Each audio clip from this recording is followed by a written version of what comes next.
Okay, so today we will start with the residential status. So first we need to understand the rules. Okay, residential status. I will take word file.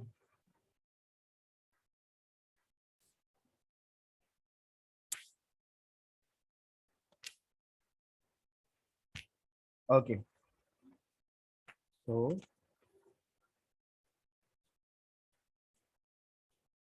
I'll share the screen now. Wait.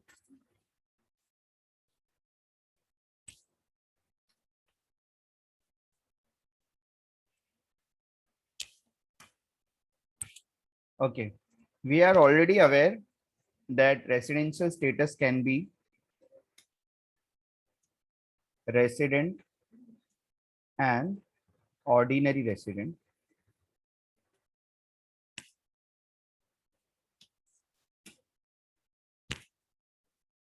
Resident but not ordinary resident and non resident. ठीक है, scope of income में किया है, we use to make 3 columns, remember. ठीक है, last lecture में हम लोग ने सीखा है कि रेसिडेंशियल स्टेटस जो है वो 3 तरह के होते हैं.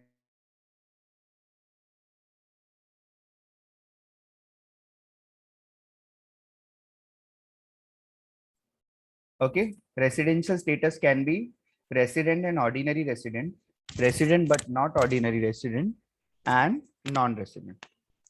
ठीक है, so how are we going to calculate this statuses. ठीक, कैसे पता चलता है कि कौन रेसिडेंट एंड ऑर्डिनरी रेसिडेंट है, कैसे कोई resident but not ordinary resident है, और कैसे कोई नॉन रेसिडेंट है. ठीक है, ये 3 जो है हम लोग ने स्कोप ऑफ इनकम में ऊपर कॉलम के ऊपर लिखते थे, R N O R, R but N O R, ठीक है, एन आर, रिमेंबर वहां पे था. ठीक है, तो ये उस वक्त मैंने आपको बताया था कि we will be learning this statuses later on, हम लोग के आगे आने वाले सेक्शन में है, क्योंकि वो सेक्शन 5 था एंड दिस इज सेक्शन 6.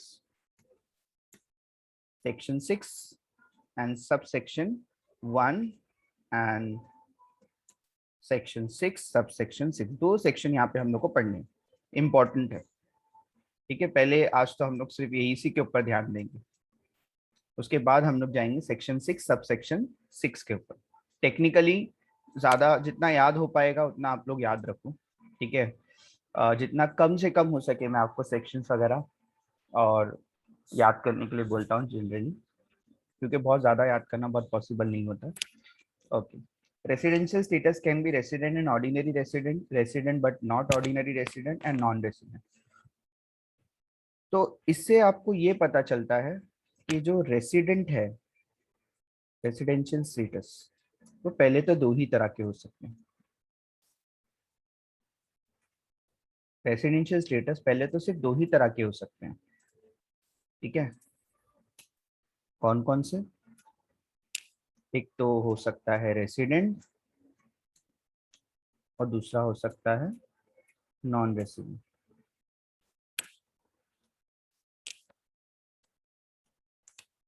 ठीक है, रेसिडेंट हो सकता है और नॉन रेसिडेंट हो सकता है.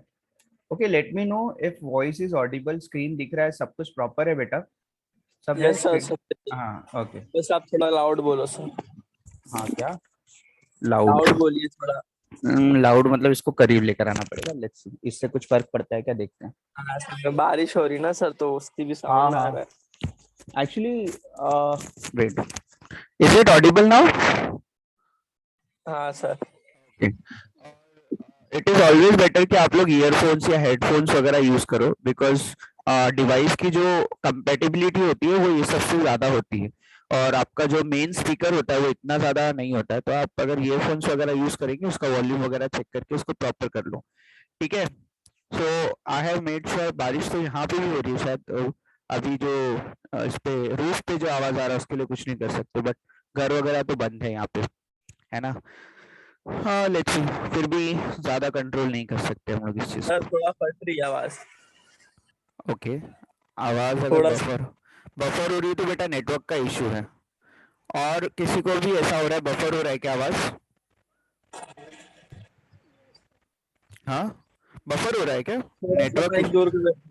नेटवर्क इशू होगा, बारिश बहुत ज्यादा तेज हो रही है एक्चुअली ना, इसलिए शायद हो सकता है। सर आपकी अभी वॉइस थोड़ा फट, हाँ okay. Is it clear now? Clear है क्या अभी? हाँ सर अभी सही है। ओके, सो बीच बीच में शायद नेटवर्क का इशू की वजह से होगा, क्योंकि एकदम से बारिश हो रही है तो अभी तुरंत, तो यहाँ पे भी मेरी तरफ भी तुम्हारी तरफ भी बहुत नेटवर्क का इशू रहेगा, ठीक है। Although it is wifi, but wifi के लिए भी इश्यू है। Okay okay, so residential status can be of two type, resident and non resident. पहले तो इसी के ऊपर सिर्फ कॉन्सेंट्रेट करेंगे। ये हमारा जो हम लोग लर्न कर रहे हैं, this is our section 6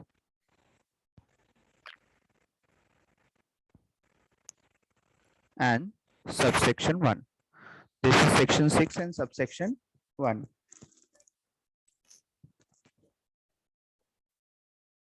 okay, कैसे कोई रेसिडेंट हो सकता है इंडिया में, ठीक है। उसके लिए उसको नंबर ऑफ डेज रहने पड़ेंगे। कितना नंबर ऑफ डेज रहना पड़ेगा उसको? उसको 182 डेज रहना है इंडिया में।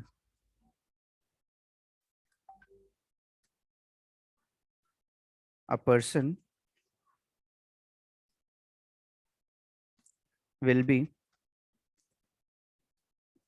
resident in India if he or she satisfy the following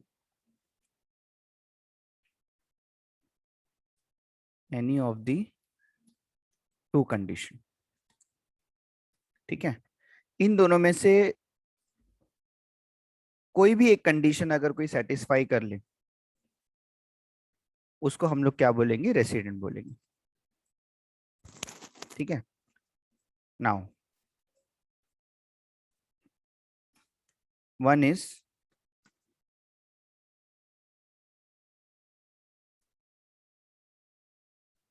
her stay should be 182 days or more during previous year। तो प्रीवियस ईयर में, दैट इज 2021 में, उसका स्टे कितना होना चाहिए? उसका स्टे 182 डेज होना चाहिए। तो आपको काउंट करना पड़ेगा वो इंडिया में कितना दिन था, ठीक है। काउंट करना पड़ेगा आपको, और उसके काउंट के हिसाब से आप डिसाइड करेंगे कि प्रीवियस ईयर में 2021 में वो 182 डेज था तो वो रेसिडेंट होगा, अदरवाइज वो रेसिडेंट नहीं होगा, ठीक है। ओके, एक और एक कंडीशन है, वो भी आप सेटिस्फाई कर सकते हैं। आप सेटिस्फाई कर सकते हैं मतलब हम लोग चेक करेंगे। ये दूसरी कंडीशन है। इन दोनों में से जो भी कंडीशन सेटिस्फाई हो जाती है तो वो रेसिडेंट हो जाएगा। अगर नहीं सेटिस्फाई हुई तो वो क्या होगा? नॉन रेसिडेंट होगा, ठीक है। His her stay should be minimum, यहाँ पे भी लिख देते हैं, अच्छा डेज और मोर लिखा है, minimum 60 days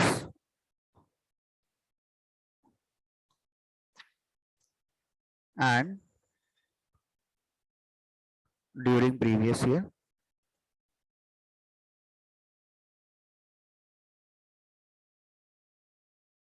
and 365 days during 4 years preceding the previous year, ठीक है। सो हिज स्टे और हर स्टे शुड बी 182 डेज, ये हो गया तो भी चलेगा। ये और का मतलब आपको समझा ना? और का मतलब क्या होता है? और का मतलब होता है या तो आप ये वाली कंडीशन सेटिस्फाई करो या फिर ये कंडीशन सेटिस्फाई करो, ठीक है।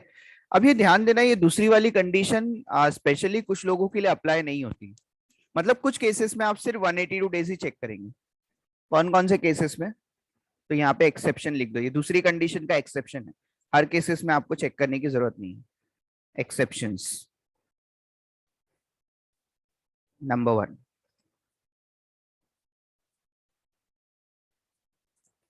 इंडियन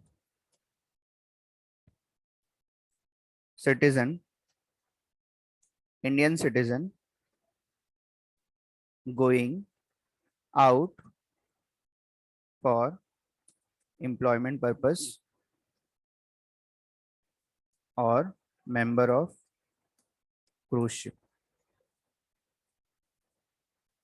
ठीक है, अगर कोई इंडियन सिटीजन है बाहर एम्प्लॉयमेंट पर्पस के लिए जा रहा है या वो मेंबर है क्रूज शिप का, तो यहाँ पर उसके ऊपर आपको ये चेक करना है, सिर्फ क्या चेक करेंगे हम लोग, 182 डेज वाली कंडीशन चेक करेंगे, दूसरी नहीं चेक करते उनके लिए, ठीक है। Second,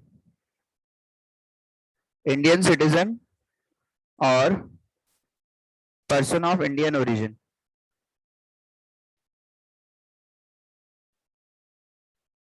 coming to India on a visit, ठीक है। Indian citizen going out for employment and Indian citizen or person of Indian origin coming to India on a visit,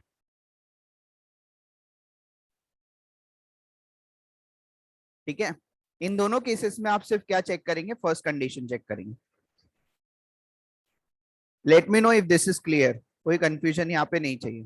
then we will move on to our question number 1। इसका screenshot लेके मैं आपको भेज देता हूँ, ठीक है।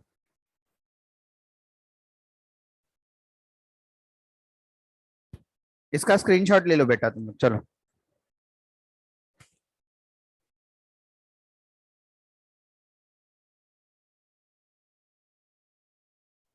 और मैं तब तक आपको क्वेश्चन भेजता हूँ। ले लिए sir. Question here,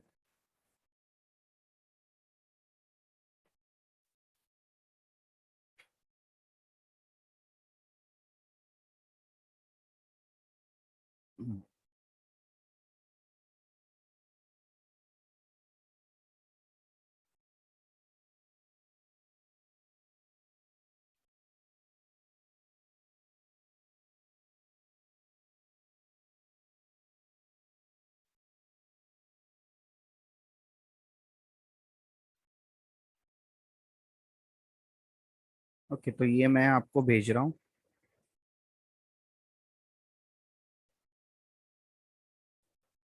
okay, look at this question.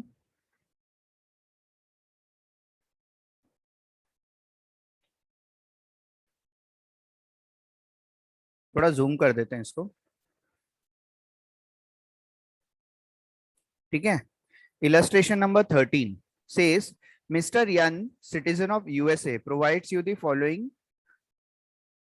visit during last 7 years, ठीक है। Now let me know one thing, एक चीज आप मुझे बताओ कि ये इनमें से कौन सी कैटेगरी का क्या ये एक्सेप्शन में आता है, मुझे तो खाली इतना बताओ, क्या ये एक्सेप्शन में आता है? इसके ऊपर एक्सेप्शन अप्लाई होगा क्या? एक्सेप्शन किसके ऊपर अप्लाई होगा? या तो इंडियन सिटीजन होना चाहिए, ठीक है, या फिर Indian citizen or person of Indian origin. वैसे मैंने आपको एक चीज बताया ही नहीं, पर्सन ऑफ इंडियन ओरिजिन किसको बोलते हैं?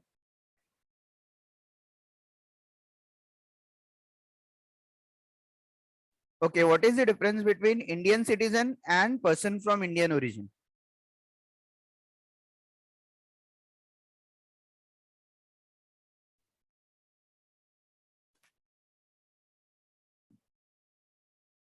बोलो।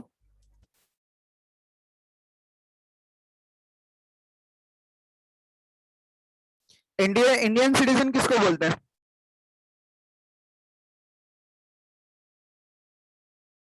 बुजुर्ग लोगों को। बुजुर्ग बुजुर्ग लोगों को बोलते हैं। बाप रे बाप, तुम इंडियन सिटीजन नहीं हो? Sorry sir. तो इंडियन सिटीजन नहीं है तो कौन सा सिटीजन सर। है ना? हम लोग सब इंडियन सिटीजन ही है ना, because we have taken birth in India, तो उसको इंडियन सिटीजन बोलेंगे, ठीक है। और पर्सन फ्रॉम इंडियन ओरिजिन किसको बोलते हैं? पर्सन फ्रॉम इंडियन ओरिजिन मतलब जिसके पेरेंट्स या ग्रैंड पेरेंट्स जो है वो इंडिया, अनडिवाइडेड इंडिया के पार्ट रहे हो, ठीक है। अनडिवाइडेड इंडिया मतलब इंडिया पाकिस्तान का जब ये पार्टीशन से पहले, या फिर बांग्लादेश के पार्टीशन से पहले, या फिर आपका क्या नाम है, और क्या पार्टीशन हुआ है? बस ना। हाँ, तो जब ये जब अनडिवाइडेड इंडिया का पार्ट रहे थे, ठीक है, तो ये सब में जब ये इनका बर्थ हुआ हो तो भी वो पर्सन ऑफ इंडियन ओरिजिन माना जाता है, ठीक है, जिसके पेरेंट्स और ग्रैंड पेरेंट्स जो है वो अनडिवाइडेड इंडिया का पार्ट रहे हो, ठीक है, तो उसको पर्सन ऑफ इंडियन ओरिजिन बोला जाता है, ठीक है। तो इंडियन ओरिजिन मतलब ओरिजिन तो इंडिया का ही है, ठीक है। ओके, सो आई होप आपको अभी तो समझ में आ गया होगा Indian citizen or person of Indian origin.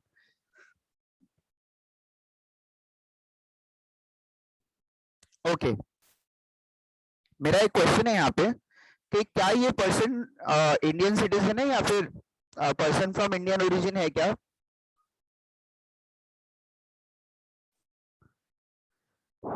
बोलो, यस और नो।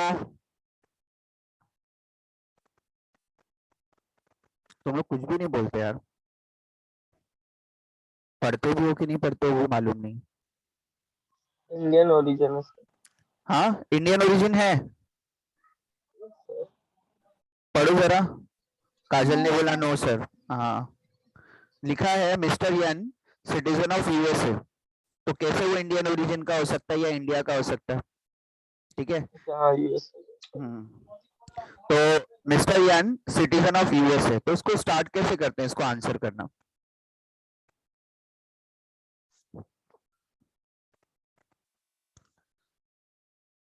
सॉल्यूशन से पहले सबसे पहले इसका लिखना है नंबर 1 इसकी कैटेगरी,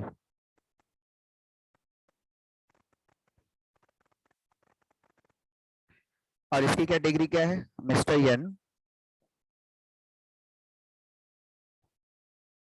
इज यूएसए सिटीजन, है ना, ये इसकी कैटेगरी है। अब ये एक्सेप्शन में आता नहीं है, मतलब आप इसके लिए दोनों कंडीशन चेक करेंगे।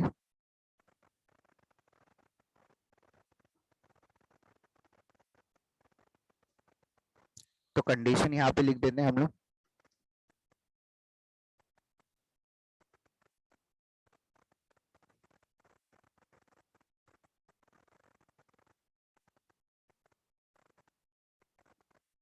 ठीक है, मैंने कॉपी पेस्ट कर दिया इसके लिए कंडीशन। ओके, क्या कंडीशन है? Mister N will be resident in India if she हटा देते हैं, if he satisfy any of the following two condition, ठीक है। Okay, his stay should be 182 days or more during the previous year, or his stay should be minimum 60 days during the previous year and 365 days during previous 4 year, ठीक है। तो ये दोनों में से कोई भी कंडीशन उसकी सेटिस्फाई होगी तो वो क्या हो जाएगा? सिटीजन हो जाएगा। तो पहले रेसिडेंट हो जाएगा। पहले ये चेक करो कि वो 182 डेज था या नहीं प्रीवियस ईयर में। ओके, प्रीवियस ईयर कौन सा है आपका? प्रीवियस ईयर कौन सा है आपका?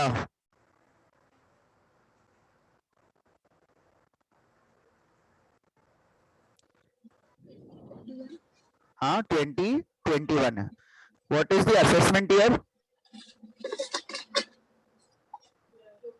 2022। 21-22 is your assessment year and 2021 is your previous year, ठीक है।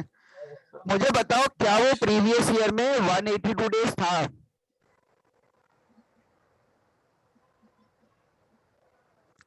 क्वेश्चन तुम्हारे फ्रंट में है, मुझे बताओ कि क्या वो 2021 में 182 डेज था? यस और no? Is it very difficult guys? था वो 182 डेज था प्रीवियस ईयर में? देखो गौर से, 2021 में कितना डेज था वो? 180 लिखा ना सर। हाँ, 180 लिखा तो है। 180 लिखा है ना, मैंने 180 पूछा है या 182 पूछा है? 180 पूछो आप। अरे बेटा, मैंने आपसे क्या पूछा, वो कितना दिन होना चाहिए इंडिया में प्रीवियस ईयर में? 182 182 होना चाहिए। तो आप बताओ कि वो 182 डेज था या नहीं था। नहीं सर, नहीं था हुआ है। ठीक है, तो ये कंडीशन सेटिस्फाई नहीं हुई। अब ये कंडीशन चेक करो, प्रीवियस ईयर में 60 डेज है 182 डेज मिल गया। ठीक है, प्रीवियस 4 ईयर में 365 डेज होना चाहिए। ठीक है, तो इसके प्रीवियस 4 ईयर का डेटा प्लस करके बताओ मुझे कितना आ रहा है।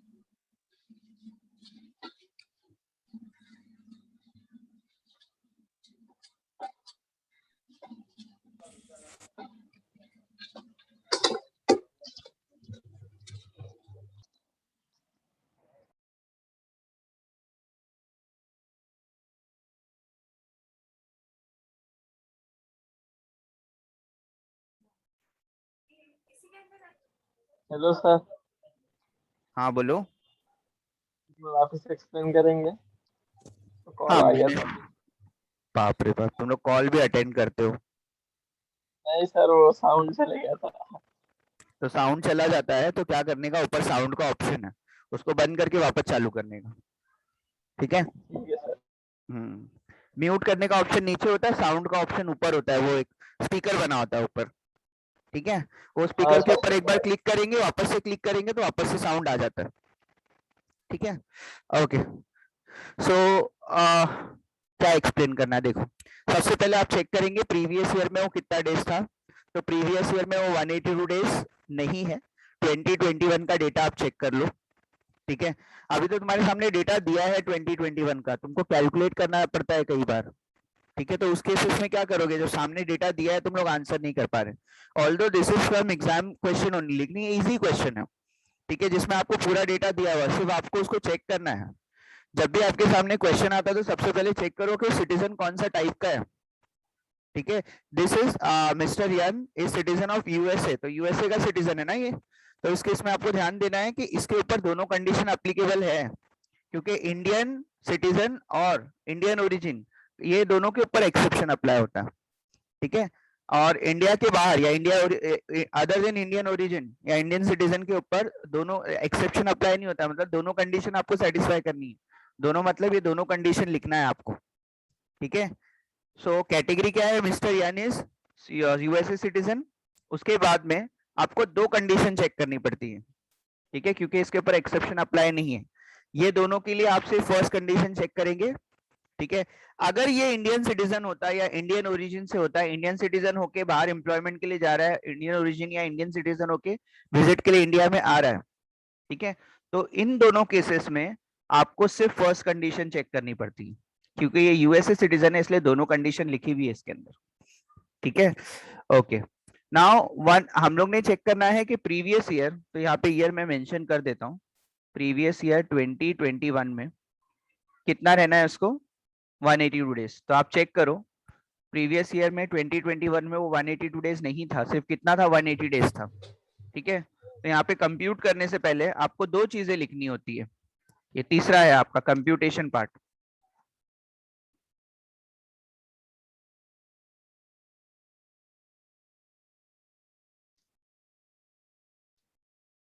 Is your computation.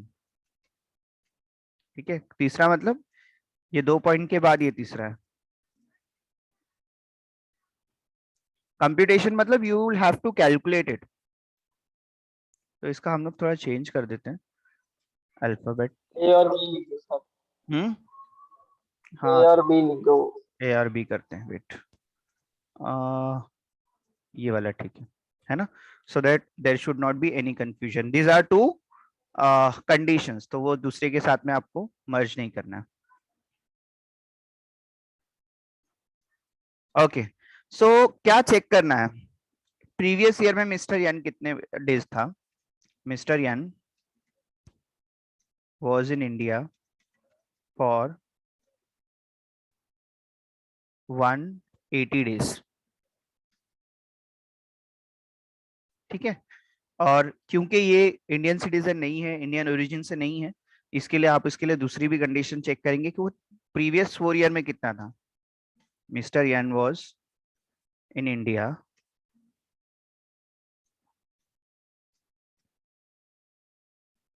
फॉर कितना डेज था वो इंडिया में, आप वो चेक कर लेंगे। ठीक है, अब प्रीवियस 4 ईयर मतलब 2021 से पहले वाले 4 साल में, तो पहले वाले 4 साल में क्या क्या आएगा, 185 आएगा डेज था वो इंडिया में। 198 क्या हो रहा है ये आ क्यों नहीं रहा,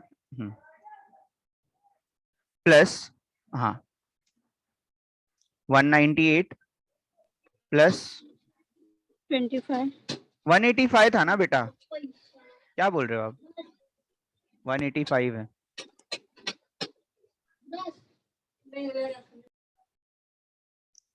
185 था, 25 था, सॉरी 25 है, और 122 है, एंड 198 है, बराबर, बराबर है क्या, यही 4 इयर्स है। yes sir 2021 के पहले यही 4 साल है जिसमें उसने 185, 25, 122 और 198 डेज रिस्पेक्टिवली वो रहा है इंडिया में। ठीक है, तो कितना डेज हो रहा है टोटल, 530 हाँ 530 530 डेज हुआ। yes sir ओके, नाउ हम लोग को कंक्लूजन देना है, ठीक है, कि वो रेसिडेंट है या नहीं। तो रेसिडेंट होने के लिए उसको दोनों में से कोई तो भी कंडीशन सेटिस्फाई करना पड़ेगा। ठीक है, तो ये कंडीशन तो उसने सेटिस्फाई नहीं किया क्योंकि प्रीवियस ईयर में वो 182 डेज नहीं था। अब क्या वो प्रीवियस ईयर में 60 डेज से ज्यादा था, और प्रीवियस 4 ईयर में मतलब उसके पहले के 4 साल में वो 365 डेज के ऊपर था क्या, यस और नो, yes sir यस है ना, प्रीवियस ईयर में वो 60 डेज के ऊपर है, प्रीवियस 4 ईयर में वो 365 डेज के ऊपर है ना, इधर लिखना नहीं, लिखा नहीं है, yes sir ये था ड्यूरिंग प्रीवियस ईयर, एंड ये होना चाहिए during 4 years preceding the previous year। preceding का मतलब होता है पहले, है ना, preceding the previous year, previous year से पहले 4 साल में क्या वो 365 डेज था, तो योर आंसर इज यस, है ना। देखो, तो ये दूसरी कंडीशन वो सेटिस्फाई कर रहा है, मतलब ये कौन होगा, mister N is resident in India for the assessment year 2021 22।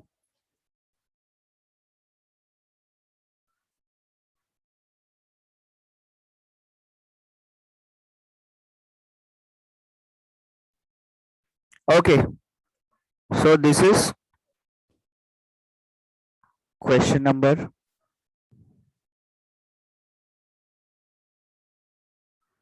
this is question number 3.13।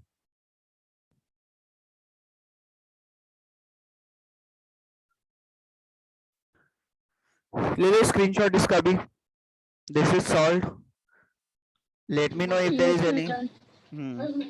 let me know if there is any question, any concern, any problem, कुछ समझ में ना आया हो तो, although we will be solving other questions also, लेकिन ये तो बेसिक है, ये तो आपको कंडीशन और उसको सेटिस्फाई करना है, कर दिया तो रेसिडेंट है, अदरवाइज नहीं है। ठीक है,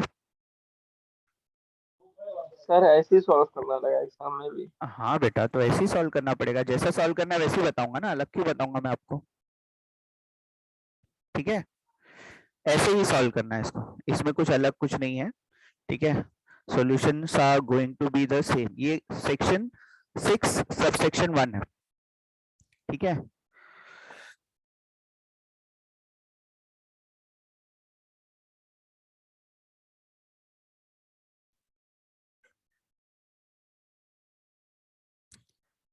okay, so we will take up another question, I am forwarding it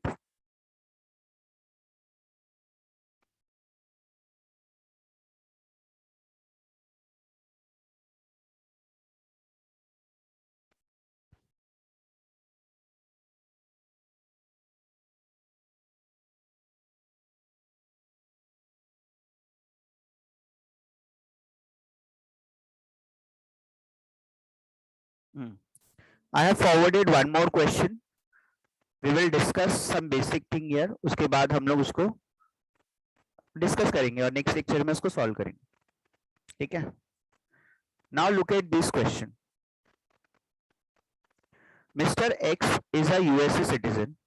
He came to India on October 15, 2020 for a visit and was in India till 31st March. In earlier previous year, he is in India as under. ठीक है? और उसके पहले वाले years में वो उसके days ऐसे दिए हुए हैं 19, 20, 18, 19, 17, 18 ऐसे नीचे से आप देखेंगे तो ऊपर जा रहा है आपका. Okay, find out the residential status of mister x. ठीक है, नाउ मेरा दो बेसिक क्वेश्चन है यहाँ पे. एक तो ये कौन सा टाइप का सिटीजन है, दूसरा इसके ऊपर कौन सी कंडीशन अप्लाई होगी. फटाफट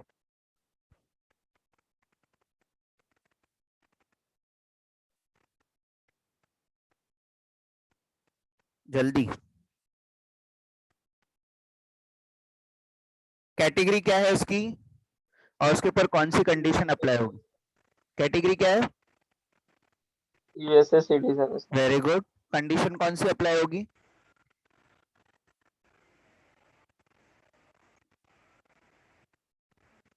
अरे बोलो, इससे पहले करवाया ना भाई. 5 मिनट की पहले चीजें तुम लोग भूल जाते हो कैसे. दोनों करने पड़ेगा सर. यस, दोनों कंडीशन उसके ऊपर अप्लाई होगी. मतलब 182 डे वाली, 182 डेज वाली, ठीक है, और दूसरा 60 एंड 365 डेज वाली. ठीक है. नाउ थर्ड क्वेश्चन, ये प्रीवियस ईयर में कितना डेज रहा है इंडिया में? प्रीवियस ईयर कौन सा है आपका? 2021 is your previous year. Direct data नहीं दिया हुआ है. Look at the question carefully. 1920 का डेटा दिया है आपको, 2021 का डेटा आपको कैलकुलेट करना पड़ेगा. कैसे कैलकुलेट करेंगे? देखो ऊपर दिया है, mister X is a USA citizen, he came to India on October 15. October 15 को इंडिया में आया है और 31 मार्च तक के इंडिया में था. ठीक है, तो इसकी बेसिस पे हम लोग कैलकुलेट करेंगे कि कितना डेज इंडिया में था. तो सबसे पहले मुझे कौन बताएगा कि अक्टूबर में कितना डेज था वो इंडिया में? पहले तो मैं सारे पूरा डेटा ले लेता हूँ इसका.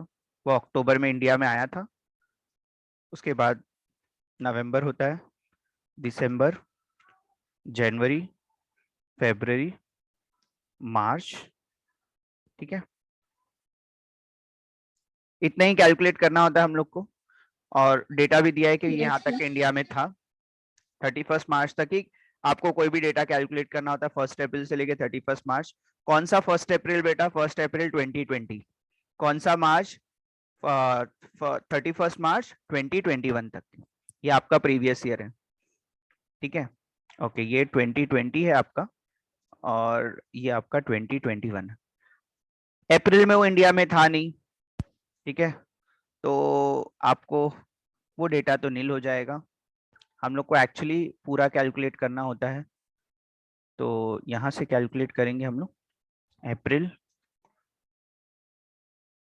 मई, जून, जुलाई, अगस्त एंड सितंबर, सब कैलकुलेट करना होता है हम लोग को.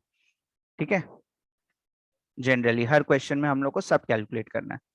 थोड़ा जूम करेंगे इसको. हाँ, यहाँ से लेके यहाँ तक के कैलकुलेट करना है. बट वो इंडिया में आया कब है? अक्टूबर में आया, उससे पहले वो इंडिया में था नहीं. मतलब अगर मैं आपसे पूछूं कि अप्रैल में वो कितना डेज था, तो आप क्या बोलेंगे?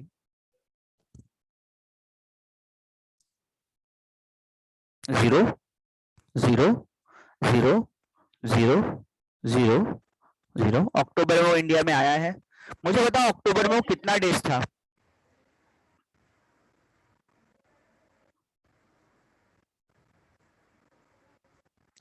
अरे बोलो, 15 अक्टूबर को आया है तो कितना डेज था वो इंडिया में? कितना डेज रहा है? सिंपल सी चीज है, उसमें डिफिकल्ट क्या है? तो अक्टूबर में डेज कितने होते हैं?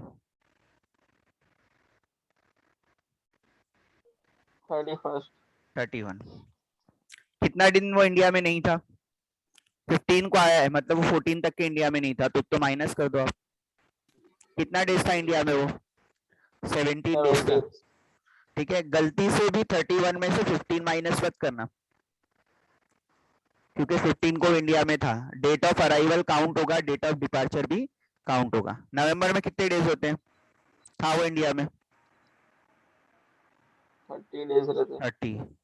दिसंबर में 31, जनवरी में 31, फरवरी में 28, मार्च में 31। 31, कैलकुलेट करो कितना डेज था वो इंडिया में। 168। ठीक है, समझा क्या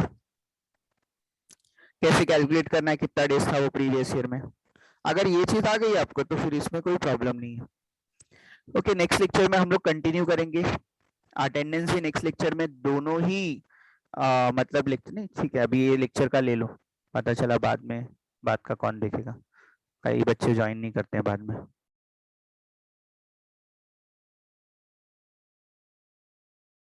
SYBFMG तो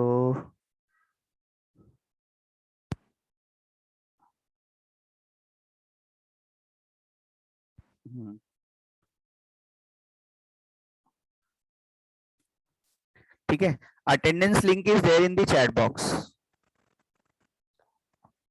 attendance link is there in the chat box और वी विल ज्वाइन अगेन। कितने टाइम को ज्वाइन करते हैं हम लोग? 10:30 को वापस से ज्वाइन करेंगे। ठीक है, 10:30 को हम लोग वापस से ज्वाइन करेंगे। Okay, now I will stop recording and ये क्वेश्चन को हम लोग वहां पे कंटिन्यू करेंगे। Okay, done.